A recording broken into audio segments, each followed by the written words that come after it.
Hi, welcome back. In this video, we'll be doing our first basic exercise for Aperture, where we'll be taking two shots, one at a small f-stop number to keep the background blurred, and another one on a higher f-stop number to keep everything in focus. But before we go out and do this exercise, I just want to talk about something that is very important, and that is got to do with handheld shooting. That means what to do when you're shooting handheld. Because what happens is that when you're holding your camera and you're taking a shot, you can sometimes get what we call as a camera shake. Because after all, we're humans, so our hands move a bit when we're shooting handheld. But what this can do is that the camera shake can render your shot a bit blurry because it slightly moves while taking the shot. So how you can find a solution for this is by using a slightly faster shutter speed when you're taking your shot. So shutter speed helps us to avoid camera shake. So the question is, what shutter speed should we use to avoid camera shake?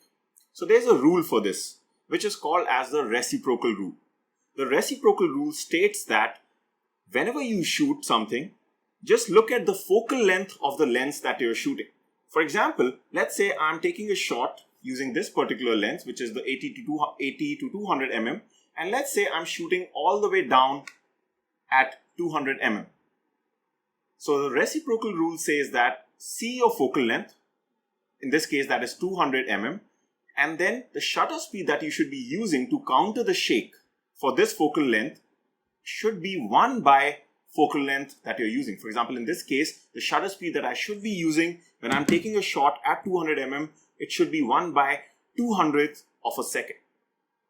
Now let's say I'm using a prime lens like this, which is 85 mm. So here the focal length is 85 mm. So according to the Reciprocal Rule, if I'm using this particular lens, the shutter speed that I should be using should be 1 by 85. So normally we don't have 1 by 85 shutter speed on our camera. So let's say I can use something like 1 by 100 when I'm using this lens. Basically what you have to understand is the Reciprocal Rule serves as a guidance for you to just know that you have to slightly increase your shutter speed when you're shooting at higher focal lengths. That's because at higher focal lengths, our shake or the camera shake is a bit magnified or is a bit more than compared to when you're using smaller focal lengths. For example, if I'm shooting with a kit lens and let's say I'm shooting all the way at 18 mm, all the way zoomed out. This means I can even use a shutter speed of 1 by 18. Since 1 by 18 doesn't exist on our cameras, let's say we can use a shutter speed even as slow as 1 by 20. That's because at lesser focal lengths or at smaller focal lengths, the camera shake is less. Now what you have to understand is you don't have to exactly follow this rule. It just serves as a good guidance principle. So anytime you find that your subject was not moving, but your shots are coming out to be a bit blurry, just check your shutter speed.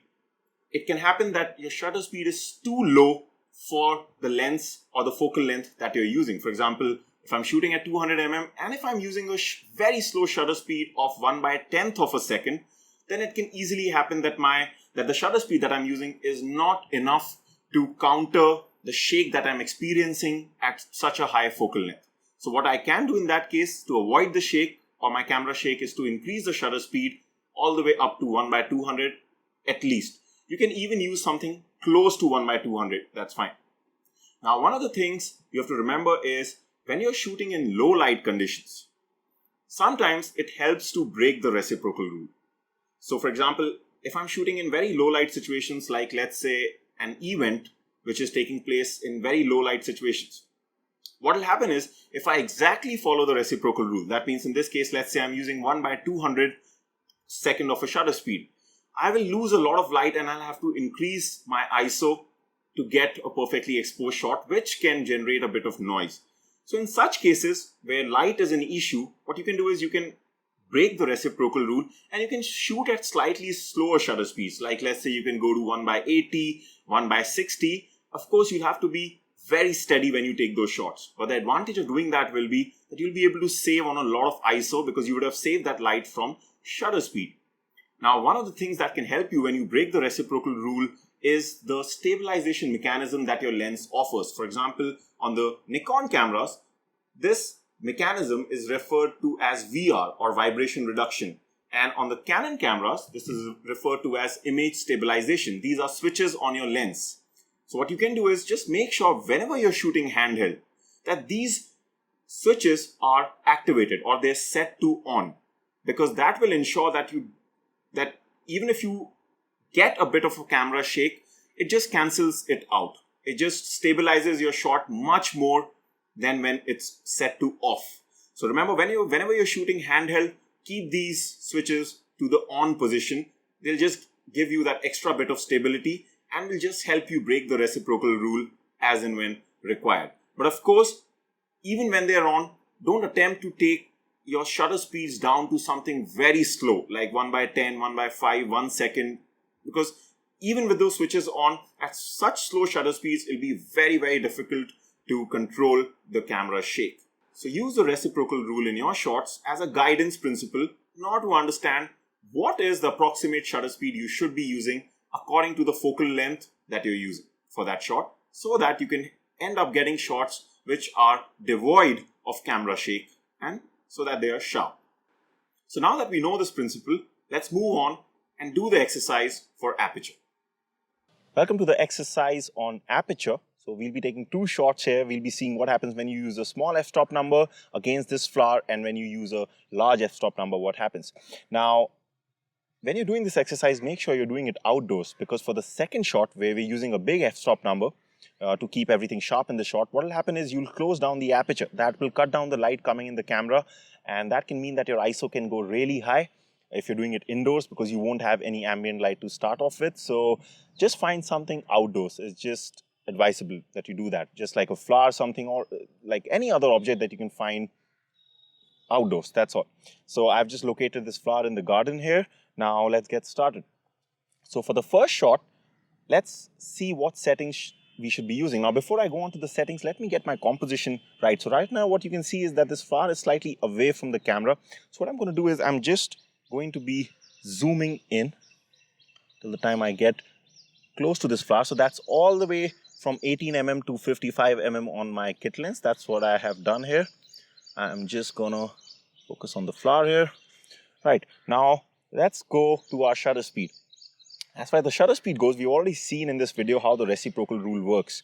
So we should be selecting the shutter speed which is at least 1 by focal length that we're using right now. So the focal length that we're using right now is 55 mm. So our shutter speed should at least be 1/55 to cancel out our camera shake. Now, of course, right now you can see this camera is actually on a tripod. That's because I'm shooting this video. But just assume that I'm doing this handheld, because right now we haven't gone to the section on tripod. So I'm just assuming that you will be doing this exercise handheld. So camera shake will be a problem.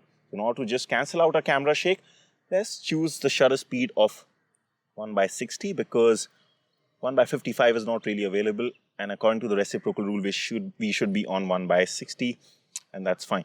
Right, so this will help us reduce or cancel out our camera shake. Now, let's see what f-stop number we can go to. So of course, in the first shot, we're looking to blur the background.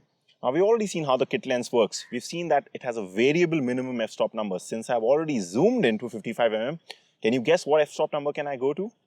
So if you guessed 5.6, that's correct. That's what we saw in the last video. Now I cannot go down below 5.6. That's because I'm zoomed in all the way to 55 mm. If I had a better lens, like let's say the 7200 f2.8 or any other lens which has a fixed minimum f-stop number, not a variable one. We've already seen that even if you zoom in with that lens, I could have still gone down to something like f2.8 or a lesser f-stop number, but that's not the case with the kit lens. But that's fine. We'll still be able to get a good shot.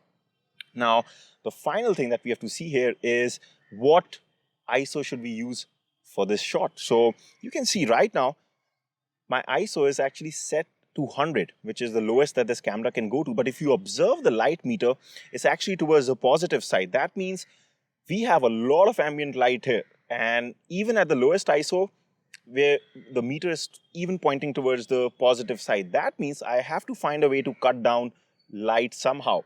Now, one way to cut down light here can be to increase my f-stop number. That will cut down the light. You can see if I go to this, the meter comes in the center, but we won't want to do that because we still want to blur the background here.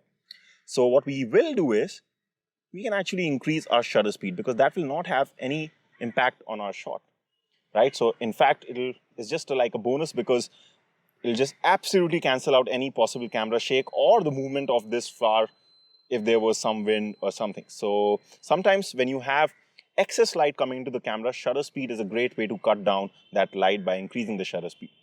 Right, so now we're all set to take this shot.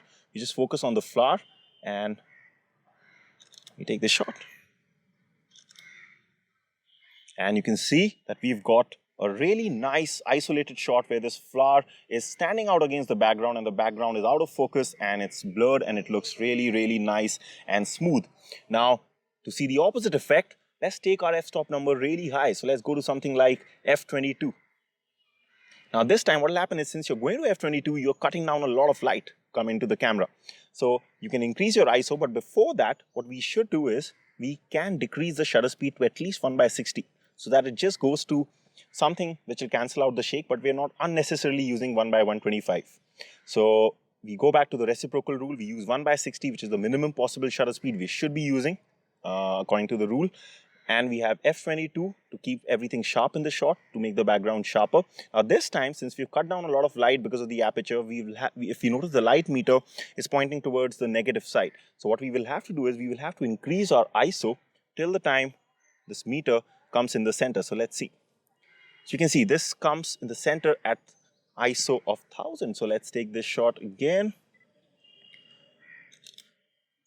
And this time what you'll notice is that everything in the shot looks much more sharper than the last shot. So this time, in this shot, the flower does not look too isolated from the background because we're using a deeper depth of field as compared to the last shot where we used a shallow depth of field using a small f-stop number. So let's quickly just compare these shots again and let's see what we see. So here you can see we've taken the shot at f5.6, so therefore we've got a shallow depth of field and we've been able to blur the background behind the flower, and that is isolating the flower so the shot looks good. Now we could have got much shallower depth of field were we using a better lens like the 7200 f2.8, or there's another lens which is 24 to 70 f2.8. So all these lenses would have allowed us to shoot this particular shot at f2.8, but we've already seen that with the kit lens we have that little downside where when you zoom in, you have to compromise a bit on your f-stop number. So we had to shoot this at f5.6, but if the shot was at f2.8, the background behind would have been even more blurred.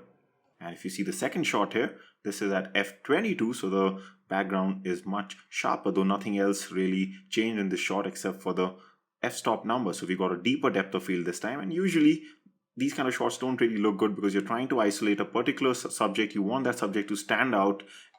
So what you really want to use is a small f-stop number so that you can get a nice, good blurred background. So we'll be doing one more exercise now in the next video, which will be slightly more challenging because we'll be seeing how to shoot a portrait, because portraits often require a small f-stop number and a shallow depth of field. But there'll be two other things that we'll also be talking about in that video which help you to increase the blur in your background, which is very, very important in portraits. So I'll see you in that video.